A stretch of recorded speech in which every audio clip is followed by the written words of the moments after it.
Okay, I think we should probably get going since it's only an hour session. So welcome everybody. Thanks a lot for coming. This is the first episode of the spring installment of the Misinformation Speaker Series that's co-sponsored by Harvard's Shorenstein Center at the Kennedy School and Northeastern University's New Lab. And Dave Lazar from Northeastern, who I don't think is here yet, but will be here shortly. My name is Matt Baum. I'm a faculty member at the Kennedy School, and as I said, co-hosted this series and affiliated with the Shorenstein Center. And before I introduce today's guest, I just want to make a couple of announcements about the rest of our calendar for this spring. So on April 7th, we're going to have Jennifer Pan from Stanford. So we're doing back-to-back Stanford people. Works out that way sometimes. On April 22nd, we have Dana Young from Delaware, University of Delaware. And then on May 5th, we have Rasmus Nielsen from Oxford. So we'll have more details about all of those events on the Shorenstein Center webpage as they get closer. So please, join us for them as well. Okay, but today we have Professor Shanto Iyengar from Stanford, where he's the William Robertson Co-Professor of American Studies. His primary interests include party polarization and mass communication. He has served since 2014 as the co-principal investigator of the American National Election Study. He's also the author of numerous books, including Media Politics, A Citizen's Guide, News That Matters, Is Anyone Responsible?, Explorations in Political Psychology, and Going Negative. He actually has an enormously long and impressive CV, but I'm just going to stop there so we can get straight to the talk. Today, Professor Iyengar is going to be talking about misinformation as motivated reasoning, experimental evidence. The floor is yours. Okay, thanks, Matt. Thanks for having me. I'm glad to see quite a few people I know in the meeting. So I'll start. I'll pull up my slides. I intend to speak for approximately 30 minutes and then open it up for a general discussion.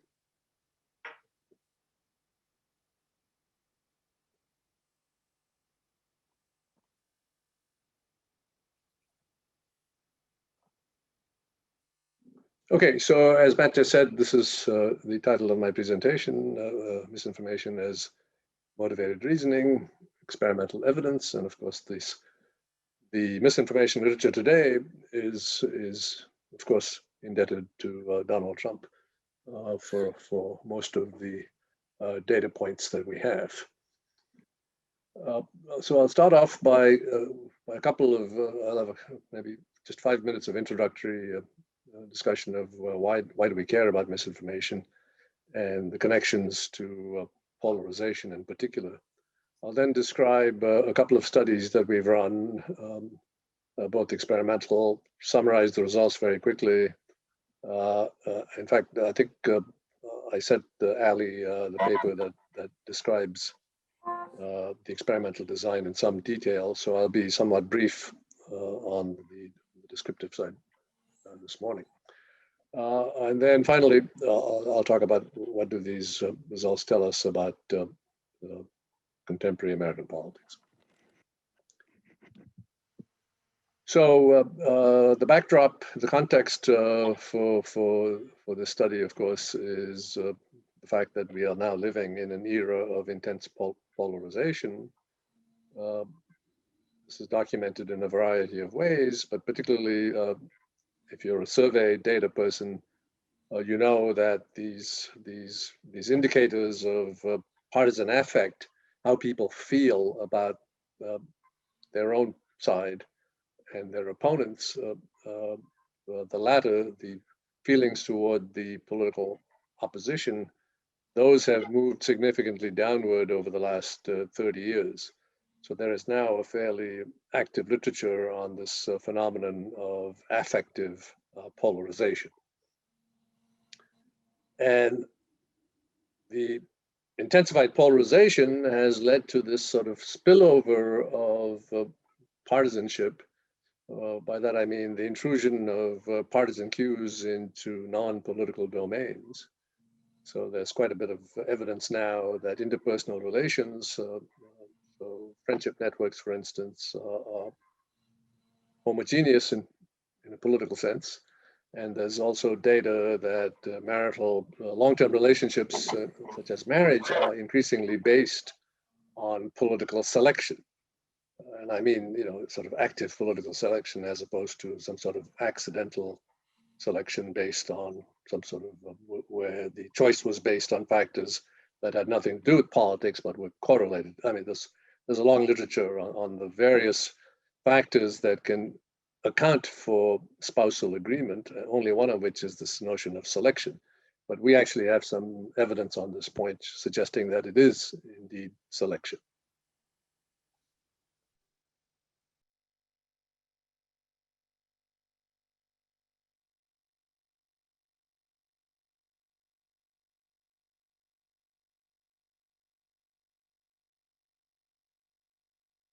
Unmute.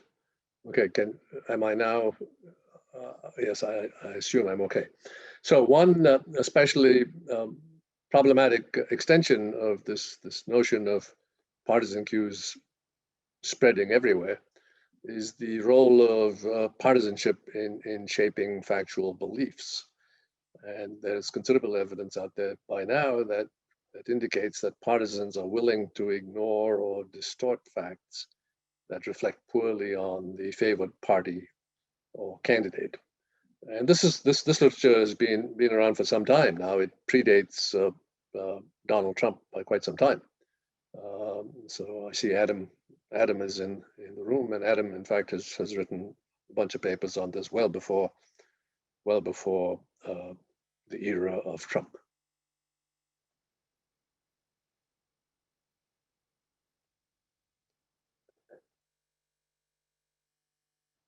But for some reason, finally, okay, I was having trouble moving my.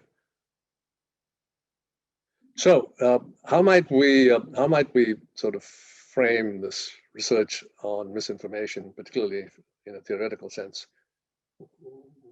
What can we sort of think of as potential explanations? The most generic sort of explanation is that this is essentially, given the fact that people are now super motivated to align themselves with their party, that produces this sort of dissonance reduction pressure, or consistency pressures. So they're willing to express beliefs that they know are aligned with their party or with their candidate. So we would call this motivated reasoning. Secondly, there is, of course, the from persuasion research, which tells us that if party leaders take particular positions, the rank and file are willing to adopt those positions. So if you do have party leaders who are willing to spread the misinformation or willing to lie with impunity, that's going to produce misinformed partisans. So opinion leadership is a second possible explanation. And then of course, we know that the media environment in the United States has changed quite dramatically over the last 30, 40 years, and we now have access to providers who inject partisan slant into their coverage. And so you could have selective exposure to elite rhetoric through these various platforms through biased media providers. So that's a third possible explanation. And finally, this is in the political science literature in the last decade or so, there's been this discussion about maybe misinformation in the survey context is where survey respondents are being misleading, where they actually, in the most extreme case, this notion of cheerleading would be a partisan who knows that hydroxychloroquine has nothing to do with, it has no therapeutic value whatsoever for people infected with COVID, but this partisan happens to know that Donald Trump believes that hydroxychloroquine is the next great thing out there by way of a cure.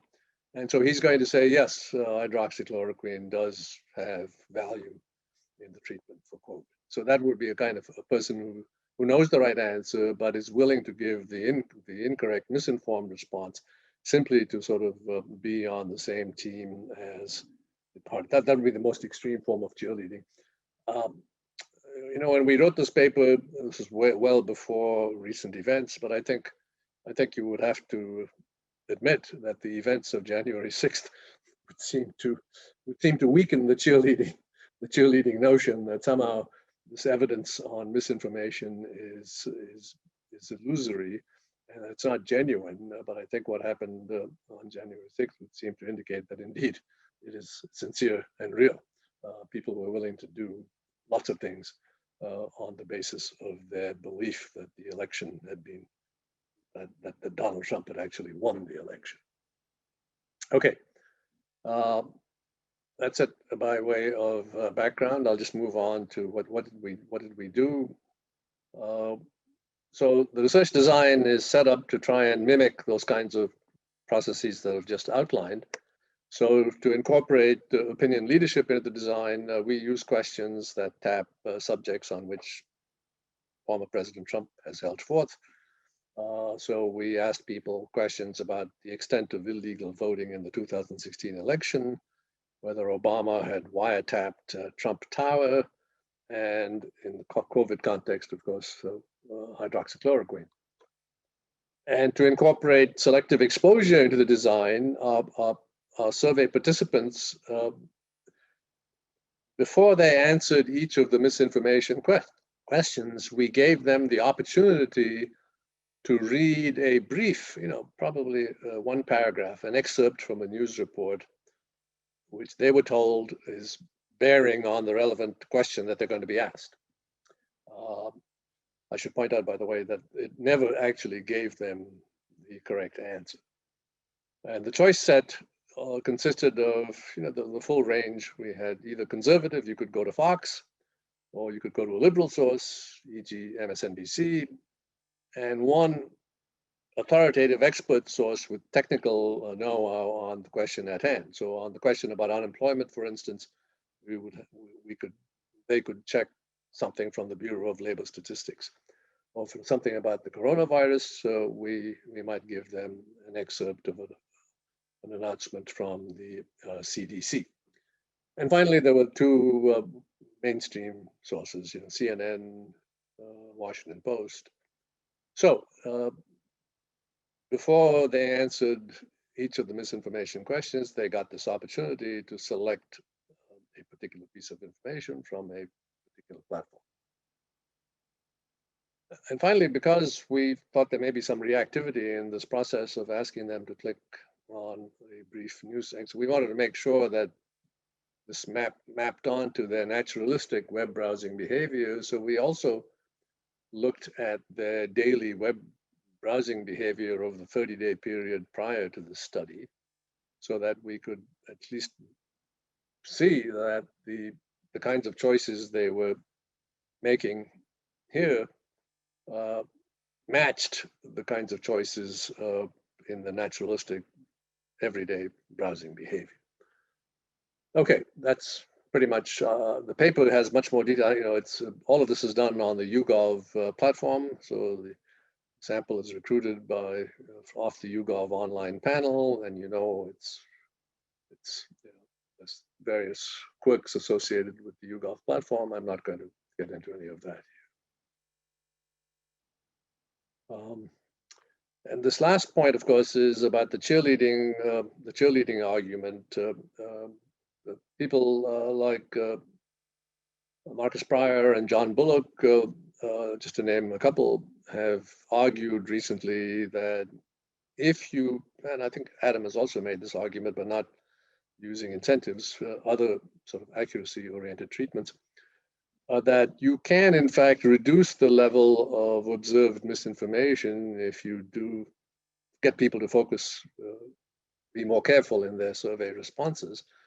And one such treatment is this idea that you can pay people, if you offer them money to give the correct answer, they will be more sort of deliberative, and you will get misinformation might go away. That's pretty much, I might be exaggerating slightly what Pryor and Bullock et al. Show, but I think that's the thrust of their argument, that the implementation of these incentives to a large degree reduces the level of misinformation. So we used, obviously, we don't have the Kennedy School's deep pockets, so we could only offer 50 cents per correct answer in the first study, and we increased it to $1 in the second study. So you could theoretically, make $5. Okay, so here's the misinformation items, and you can see these are fairly standard, reflecting stuff that's in the news. I've given the incorrect response, and by party valence, I simply mean the incorrect response is in sync with which party ID, reflects favorably on either Republicans or Democrats. So for Democrats at the bottom, the Democrats have an interest if the unemployment rate is high, and since the Republican incumbent, Trump is the incumbent, Democrats would like to see high levels of unemployment. So that's what we mean by party valence. Okay, so those are the questions, and here's a screenshot of the sort of before the question. This was a question of voter fraud. They could look at the New York Times, Fox News, Huffington Post, CNN, White House press briefing on voter fraud. Here's just the top line frequencies on these questions. As you can see, the top five are all items on which President Trump has in fact he's the source of that misinformation. So there's very clear, it seems to me, evidence of presidential opinion leadership. You can see considerable partisan divides. Democrats, there's almost a Democratic consensus on the anti-Trump accurate response. And so the partisan divide, the gap between Democrats and Republicans, by the way, we exclude pure independents in all of these analyses. The pure independents account for about 13% of the sample. Interestingly, by the way, that's a different kind of an analysis that you could run for those of you who are interested in pure independence. If you look at the impact of incentives and break it down by 7-point party ID scale, it turns out that pure independents are the most responsive to the incentives, which of course is also supportive of this motivated reasoning notion. Okay, so those are the answers to the questions, and then we specify a rather simple regression model. And I just want to point out, if you read the paper, this is not the outcome variable here is not accuracy of response. The outcome variable here is the extent to which you are giving a partisan response. And so we're estimating the impact of incentives on the partisan divide. And so in this specification, the dummy variable term for Democrat is picking up the extent of the partisan divide, and the dummy for Democrat times incentive interaction is picking up the degree to which the incentives are reducing the partisan divide. So as you can see, there is a significant reduction in the partisan divide among respondents who were randomly offered incentives, who were randomly assigned into the incentive treatment. Yet, contrary to the earlier work, the original divide is largely surviving the incentive treatment. So it's not going away by any means. It's dropping it by between 25 to 30%. But the scope of the original divide is such that there's quite a bit left over after you let the incentives work. Okay, so essentially we conclude from this that the misinformation is real. It's not just cheerleading. Okay, now what about the information preferences? What does that tell us, hypothetically at least, about the potential role of selective exposure? As you can see, there's a 4-to-1 advantage for co-partisan choices over opposing partisan choices. So that's sort of telling us that partisans do tend to prefer to get information from a preferred provider. But the more interesting question is, when you have a chance to earn money from getting the accurate response, are people then more inclined to check out perhaps expert sources, or maybe this would weaken the reliance on co-partisan providers? Well, that turns out this is kind of like it's not often that I like to see coefficients that are exactly at zero, but that's pretty much what happens here, that the incentives have zero impact on people's information choices. Okay, so essentially, just a sidelight here, we also asked people after they answered the question, we asked them how certain or how confident were they about their answer. This is just another way of getting at the genuineness of misinformation. And so if you replicate that specification with respondents who said they are extremely sure or very sure of their answer, you replicate the original results. So it doesn't change anything. You get significant effects of incentives, but the partisan divide persists. Okay, so, and then finally, we did then look into the pattern of choices that people made when they were asked to read these news reports. We coded these sources on a -1 to 1 scale so that we can match up the Bakshi et al. A measure of partisan alignment, which is based on Facebook sharing of news URLs. That's a fairly well-known measure of partisan slant. And as you can see, the two measures are pretty strongly correlated, which gives us some assurance that the behavior we are witnessing in this survey experiment is pretty much, it's not artifactual. It seems to correspond to real-world browsing preferences. Okay, so we essentially find only modest effects of incentives. The significant partisan divide persists among incentivized respondents, and there's no effects of incentives on information preferences. There's evidence of opinion leadership and a preference for partisan news providers. And this last point I just want to make is that previous work, which detected much weaker partisan divides, the difference might be that we have selected items, as I said earlier, where there's a very clear partisan valence. Most of the items that we are including in these surveys have a clear either pro-democratic or pro-Republican slant. Okay, the second study is kind of a replication focusing on misinformation about the pandemic.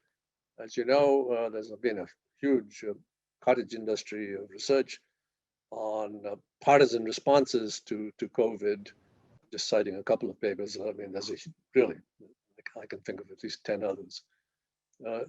Mask wearing, social distancing, all of that, concern over public health versus the health of the economy, all of those things show the expected partisan divide, with Democrats being much more likely to be health-oriented and be practicing appropriate public health behaviors, and Republicans on the opposite side. This is an interesting test of the extension of partisan motivated reasoning, because this would be a so-called high stakes context. So given the fact that the health consequences of being infected by COVID can be quite severe, we might even argue that this is a competition between the partisan queue and the survivalist queue. There is evidence from psychology which indicates that when people are primed with personal threat, they actually show, for instance, superior recall for information. So Nairn and his colleagues have called this the survival processing effect. So it suggests that when people are, in fact, confronting real world personal threats, their antenna sort of go up and they become more sort of attentive to real high quality information. Well, so it makes the COVID case a particularly interesting test of motivated reasoning. Okay, since I'm almost at half an hour, I'm going to speed up a bit. We did exactly the same protocol as in study one, but as I said, we increased the incentive to $1. There were two sets of information questions. The first about COVID, and then as a baseline, at the towards the end of the survey, we asked many of the same standard partisan questions, so that we can compare the extent of misinformation across the partisan set and COVID. And the expert sources, as I said earlier, included the CDC, excerpts from an interview with Dr. Fauci and the NIH, and we had the same sort of setup for assessing respondents' confidence.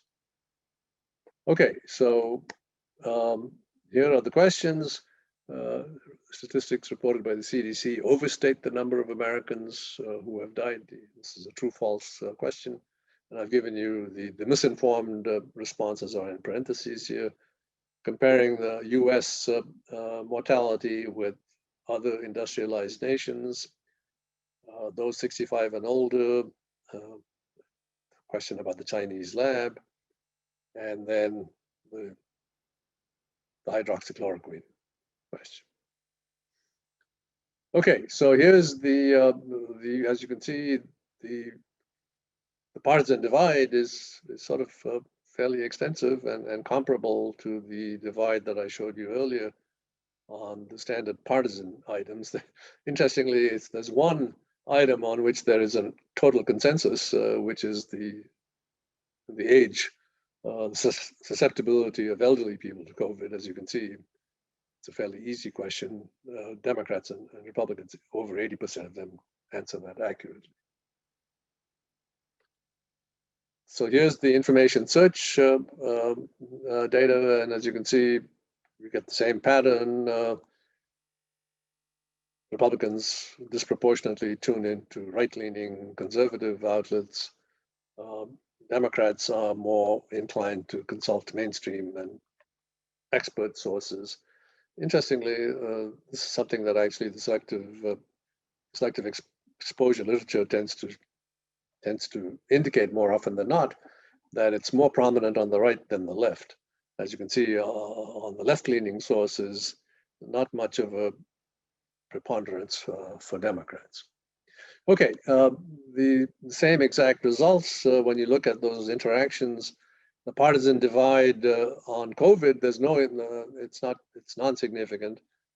For the standard items, you get more or less a comparable modest reduction in the partisan divide associated with the incentives. The nice thing about the COVID thing is that we can look at actually those respondents who are at risk, so to speak. So we had two questions on the survey, one which asked, are you personally concerned about becoming infected? So that's a subjective measure of at risk. And then we just took people over the age of 65, given the epidemiology. Clearly, these are people who are at risk. And again, this is correlational data, so one has to be somewhat cautious in interpreting it. The partisan divide was actually enlarged among people over the age of 65, suggesting that, at least in that case, being at risk is not making you better equipped to process information. Among those personally concerned, we get the expected effect, but it's by no means eliminated. Okay, so just to wrap up, I'm right at 30 minutes.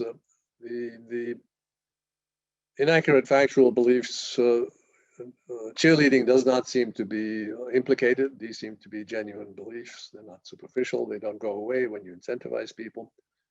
And when political leaders lie and mislead, and when partisan outlets circulate these statements, partisans exposed to that information accept that information.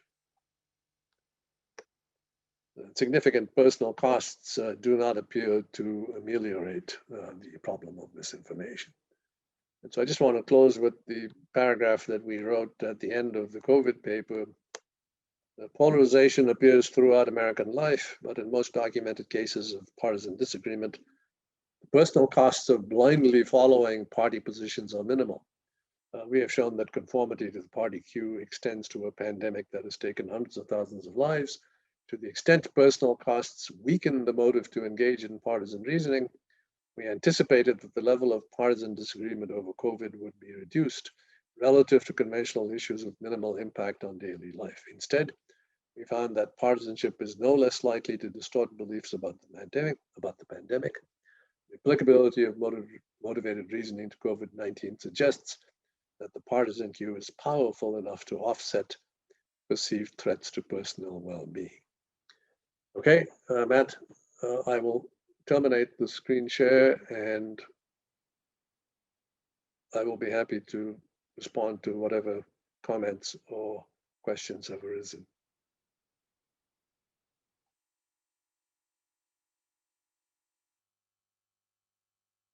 You have two choices. You can either raise your hand or if you want to write it into the chat, and I'll sort of toggle back and forth. I'm going to start with a question I see in the chat, and then we'll go from there. This is from Susanna Siegel. Why isn't the persuasion phenomena also a form of motivated reasoning? Suppose people post hoc adopt policy preferences promoted by the leaders they decided to follow. Could they be avoiding dissonance that would arise from having identified a leader as their representative when the representative promotes policies that they as followers don't endorse? By endorsing post hoc, they avoid dissonance, and that sounds like motivated reasoning. Yeah, no, I think I would agree with that. I think this is essentially kind of the John Zoller argument about persuasion, that Republicans are more likely to be persuaded by Republican incumbents and vice versa. So yes, I think if you want to lump that in as motivated reasoning, I would be comfortable with that. Okay. It is a kind of a blanket term, contrary to the research in cognitive psychology. In political science, I mean, motivated reasoning sort of covers lots of different phenomena. So the next question from Annabella. Oops, this is going so fast. I can't keep up. Yeah, if you're going to just read them off the chat. Well, I'm going to call on people if they raise their hands. Okay. I haven't seen any hands raised. So I figure I should read them out loud so everybody hears the question. Do you think the results might be different with a higher incentive? It's possible. I would be somewhat skeptical about it, but possibly if we offered people $10 for a correct answer, maybe they would all then just stop doing what they were doing and look up the correct answer on the internet and then respond appropriately. It's possible. I don't know. Okay. It would, of course. I mean, you could argue that we have provided them with a trivial benefit, and so if you made the benefit more significant, perhaps we would get more impressive treatment effects. I see a few hands now, so I'm going to go to those. Julie Minson. There, thank you very much for that, for the talk. I was wondering about the effect of sort of having a personal stake. So you found no effect in terms of who people attend to, but I'm wondering if you have any measures of how much attention they pay. In other words, did they spend more time reading the information that they believe to be the correct information or anything like that? That's a good point. We simply look at preference in terms of whether the information provider is aligned with the respondent's partisanship. We do actually have a measure of time spent with the article they read, so we could check that. But I haven't done so. Thanks. Mm-hmm. Taran Raghuram, apologies if I just massacred your name. No problems at all. Thanks very much for the presentation, Professor Iyengar. My question is about the attribution of the partisan divide on the Republican side. And so you talked about President Trump as the primary source of that, but also the right-wing news ecosystem. And what I'm wondering is whether it's worth disentangling the effects of those two, potentially, because there were some surveys from last summer that I was seeing by the group More in Common that showed that trust in President Trump was very high as a person, but not. But there were other surveys by Gallup that showed, trust in Fox News might not have been that high. And so I'm wondering if now the misinformation effect, that if that effect actually might be dampened with President Trump's reduced absence. Yeah, no, that's a great question. Ideally, you'd want to have items on which you could say that some Republican incumbent is the source of the misinformation. And that's why, in the case of President Trump, we had no shortage of such items. And a different set of items in which there is no presidential cue, but there is, either a Tucker Carlson cue or a Sean Hannity cue or a Rachel Maddow cue, where there is the source of that particular belief is media. And then you could run a kind of study that you're describing. Yeah, I think that would be a super cool study, but you'd have to find an opportunity to actually come up with a sufficient number of items on which you could run that. Right now, I would be hard pressed to think of a considerable a number of such items. But yes, that would then get at this whole question. There's quite a bit of work on that subject of sources of misinformation. There's quite a bit of work from the 2016 election on the stuff about, the Pope endorsing Donald Trump and all of the stuff that was circulating on Facebook. My Stanford colleague, Matt Genskow, and his collaborators have written a paper. And if you look at their results, when it's stuff that's circulating on social media, the percentage of people who sign off on those beliefs is tiny. It's so my prior on your question would be that I would anticipate that media outlets are going to be much less successful as agents of disinformation than prominent political elites. Okay, let me take one more of the hands and then I'll go back to some of the questions in the chat. So Raquel Centeno. Hi, yeah, thank you so much for the really interesting talk. And sorry for the camera off. My internet is a little unstable right now. But I was interested in hearing a little bit about the survivalist cue in study 2. And I was wondering whether you thought the survivalist cue was impacted at all by the partisan line from time to time on the Republican side that has been that COVID itself is not an especially dangerous threat in the way that Democrats have been describing it. And I'm just wondering if you think that this would fall into partisan cheerleading, or whether you thought this might impact the threat that would moderate motivated reasoning, or maybe even something else. I'd just be curious to hear your thoughts on that particular difference in partisan rhetoric around COVID. Thank you. Sure. There's lots of things going on. The Republican response, their skepticism about the significance of COVID may be attributable to simply following the lead of Republican leaders. It could be attributable to Republicans for years now have been denying climate. They're skeptics on science, period.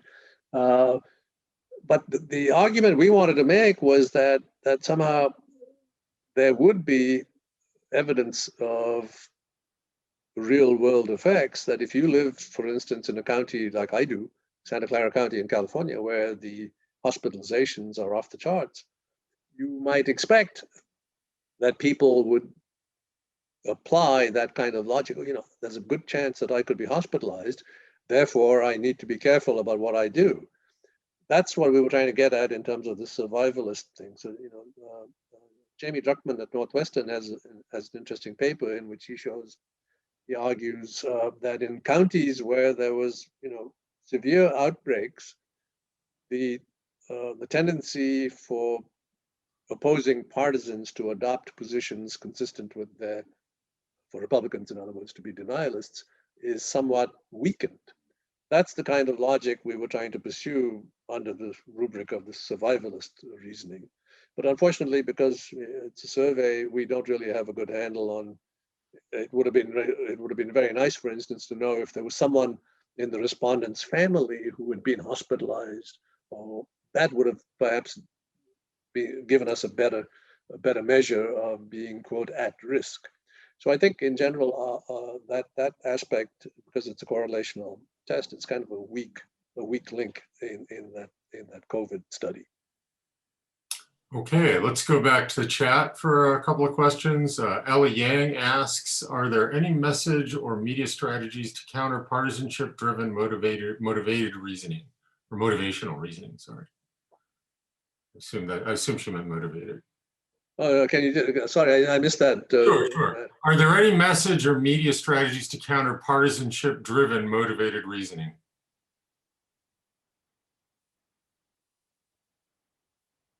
I can't think of any that, people have, I mean, Jim Fishkin at Stanford has pioneered in the use of this sort of deliberate, gets people to engage in deliberation, but that's a very sort of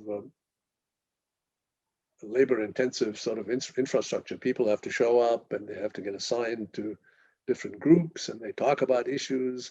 And he doesn't really factor media exposure into it, but that's the only thing that I can think of. So no, I would say I'm drawing a blank on that. Okay. Apologies in advance if I get this name wrong. Dilrushki Gamaj. He or she, I'm not sure actually.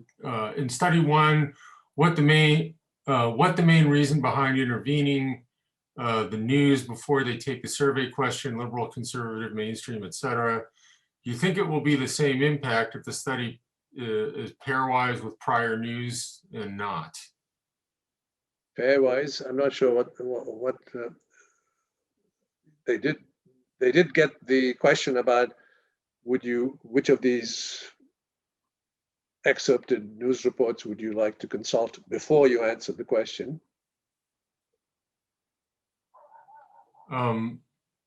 Dilrushki, do you want to speak up and clarify the question any further? No? Okay, then we should move on. David Hinden asks, Republicans believe more strongly in personal liberty compared to Democrats who favor fairness for a community more. How does that impact the results? Well, there is an ongoing debate about the extent to which there is a significant difference between Democrats and Republicans in their kind of information processing values and their sort of willingness to be, their openness to incoming information.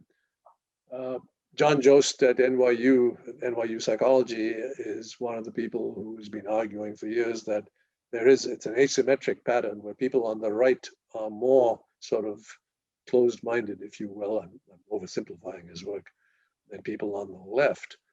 But my own work on affective polarization, you would think by that kind of logic that Republicans ought to be more hateful than Democrats when you ask them about how do you feel about your opponents. But almost all of the data I have seen on affective polarization shows a very symmetric pattern. Where Democrats and Republicans are just equally likely to say all kinds of bad things about their opponents. I'm not sure I answered the question, but that's okay. My take on it. Let's see. Roger McDonald had his hand up. So you want to? Hey there. Fantastic work. Regarding the sort of survivalist notion, that your local exposure to people in your family who've got sick and perhaps died, or the local exposure to increased load on ERs. What do you think, if someone or you were to do this again, given that there's been such an evolution in exposure to real world medical trauma, how would you look? What kinds of questions would you ask, and what do you think might be revealed that would help inform public health policy? Yeah, thank you, Roger. Yes, I think if we could get a large enough data set, large scale samples, for instance, so that we could actually capture that kind of level of variability in personal exposure to the pandemic.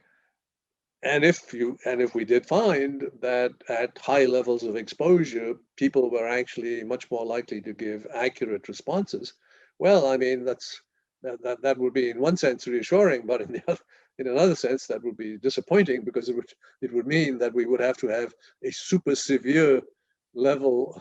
The pandemic would have to be really severe before people started acting in a manner that was sort of pro-public health. Or it would suggest some communication strategy about ask your family, ask people you know who are health professionals, somehow reinforce the local exposure. Oh yes, it could be. Or it was like, it reminds me of in the early days of the anti-smoking literature, where there were some suggestions that you should show people what does the inside of a lung look like of someone who's been smoking for 20 years. So it could be that you want to use, extremely scary images that would maybe shock people into thinking about whether they ought to be going out and not social distancing, et cetera, et cetera.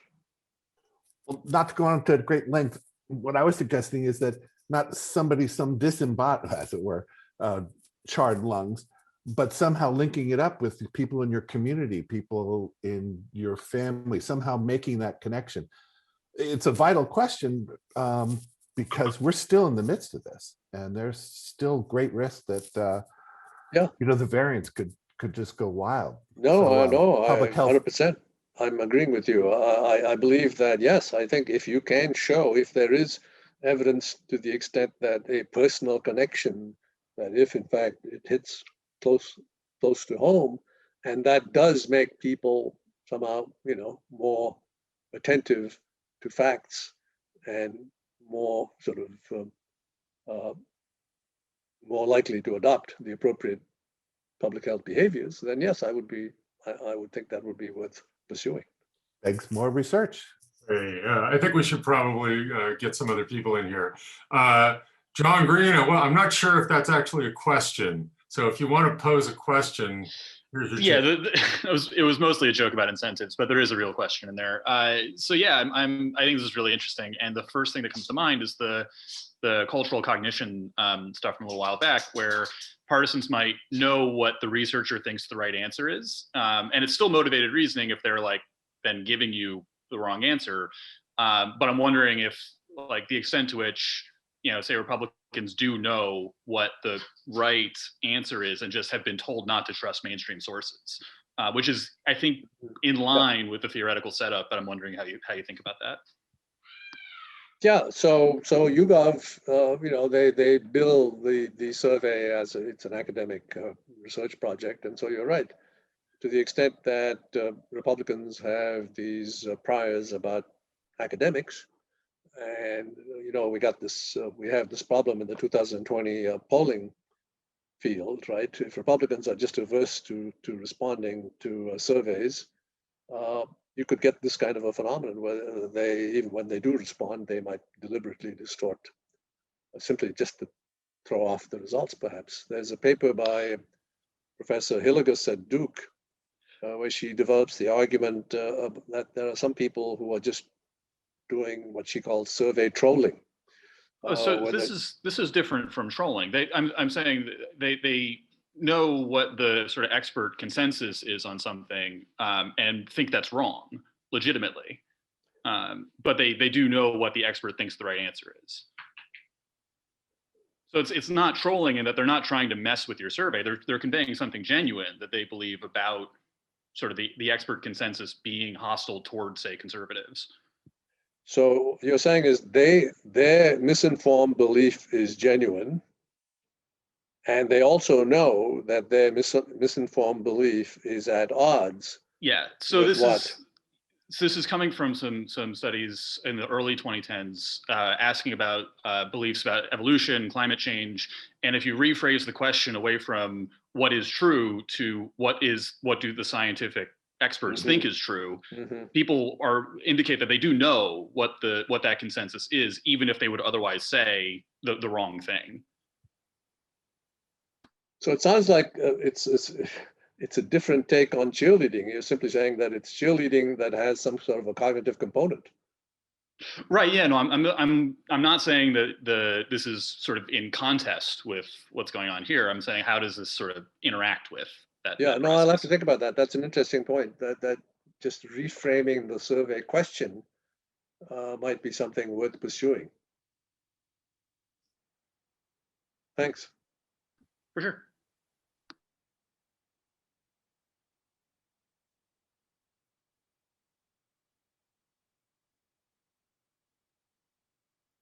I muted myself. Sang-Young Kim, you had your hand up? Yeah, thank you for the talk. And adding to Jonathan's point, I think there could be some component of affective polarization that's going even before looking at the statements, and also selecting the news for their exposure. So I think like Jonathan pointed out, just looking at those factual statements that seems to be cited mostly by mainstream news outlets could actually trigger certain emotions, like your priming study with the Republican Party sign and Democrat Party sign, and then just that mediates the response maybe, and could also come up with backlash effect. Oh, yes. I don't know if it's like rational, like Jonathan has said. It could be like cheerleading at that moment, but even with injection of incentives, like injection of accurate motivation, I think still that affective moment could really alter that response. So That's an interesting possibility that we hadn't considered, that looking at that screen with the with the Fox News logo and MSNBC, that would be a sufficient, that stimulus in and of itself might activate some kind of partisan affect, and that would then later on encourage people to give the partisan consistent answer to the information questions. Yeah, that I'll have to think about. Yeah, but I think in your experiment, I think the statement itself is like a logo for some people. Yeah. So Got it. So even the mere asking of the question is sufficient. Yeah, those are both interesting possibilities. We'd have to design a study in which somehow there's a sort of an innocuous wording that does not trigger these kinds of sort of, what do academics and scientists believe about the phenomenon at hand. But on the latter point about it, I think the fact that showing people these partisan sites might be part of the trigger. I think that we could probably play around with that to see if in fact that is indeed contributing to the outcome. Thank you. I'll have to think about that. Okay, going back to the chat. Ali Kargoglu, again, I know I'm massacring these names. I apologize. So if that's recognizable, asks, who pays people incentives to get informed? Don't we more often have in-kind social incentives rather than in cash to be better informed? Do you expect both kinds to have the same influence? I will say, I know plenty of parents who would take issue with that question, but nonetheless. Well, yeah, it's difficult to implement in the context of a survey. I mean, the political science literature has used these accuracy orientations, and one of those is this, just giving people a token incentive to answer accurately. So it's easy to implement, and that's why people have done it. Okay, let's see. Alex Olshansky asks, I wonder how much the rise in political populism on the right has to do with susceptibility. Oh, this is not a question, it's a statement, but I'm going to finish reading it anyway. It has to do with susceptibility to misinformation. Populists tend not to trust mainstream sources, whether Fox News or CNN or MSNBC. That could be interpreted as a question. Yeah, as I said, if you view Trump as a populist and you go back to the pre-Trump era, there is considerable evidence that there's misinformation, and it is in fact more prominent on the right than the left. But to what extent that is all part of this kind of a syndrome of skepticism towards mainstream authority, skepticism towards experts, I'm not sure. Okay. Apologies to people that are sort of asking follow-up and second questions. I'm trying to get everybody at least once before I go back to people. So Jennifer Earle, per the discussion a few moments about connections to real COVID consequence. Oh, not a question. I should read these before. So, okay, in that case, David Hinden asks, my question was that there's literature that Republicans and Democrats have different citizenship value priorities, with individual liberty being an important value for ours. Thus, Texas drops the mask mandate favoring individual liberty over public health. It is not about how information is processed, but the values that are held more important. Well, maybe maybe there is this sort of libertarian streak that is driving policy making. The political science literature suggests that people values are not necessarily powerful across issue domains. The typical correlation between value positions and policy preferences tends to be modest. So I'm somewhat skeptical of that, but it's possible. It's possible that it's quote unquote principled behavior, i.e., they're doing this because they value personal liberty over regulation. Julia Minson. Thank you. It's my second question. So. Well, we're out of originals, so we're back to round two. I wanted to ask how you think about motivated reasoning in these types of contexts. And I will confess that I'm a psychologist and a Stanford trained psychologist. And one of the things I always struggle with motivated reasoning, especially in contexts like COVID or climate change, is that believing one side of it is sort of believing in an objectively worse reality, right? So the kind of Republican side, I want to believe that things are better than the scientists and the experts are saying. But the Democratic side is, there's a horrible pandemic that's going to kill lots of people, and then the world will go up in flames, right? And so it seems like if motivated reasoning was sort of this powerful psychological motivation, I should be more interested in believing something positive about not dying than in believing that my political party is right.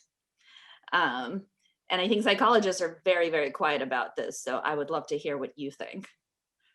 Well, the key point about motivated reasoning in the context of partisan politics is this. If you ask people questions, factual questions that have zero partisan valence, and this is where a lot of the earlier literature, the questions were in fact about such topics, where there wasn't a very clearly defined Republican position or a Democrat position. Mm-hmm. And then as a result, not surprisingly, you didn't get this pattern of Democrats and Republicans gravitating to particular. But when you've got a question like, did Obama wiretap Trump Tower? And now clearly, for the Democrats, if that was true, it's obviously illegal.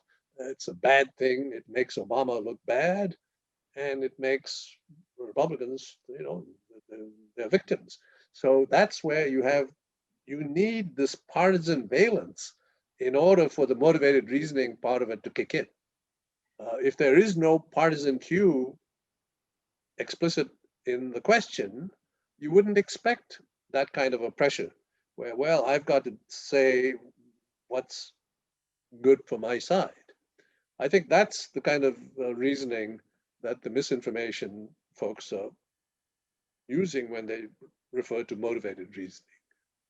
I'm not sure I addressed the question, but. Well, so the implication of that is that I'm more motivated to believe that my party is right than I am to believe, for example, that, climate change is not. Yes. That's exactly the implication. Unfortunately, we have hit 1 o'clock. Actually, we're now at 1:01. So I have to bring this to a close. Thanks everybody for coming. That was a great discussion, and let's thank Professor Iyengar for Thank you. I enjoyed it. discussion. And as you go, just a reminder, our next meeting is April 7th. Jennifer Penn from Stanford, 11:30 to 12:30, so a half hour earlier. Oh, Jennifer is an early riser. All right. Okay, well, thanks, Matt. Thank you again. Take care.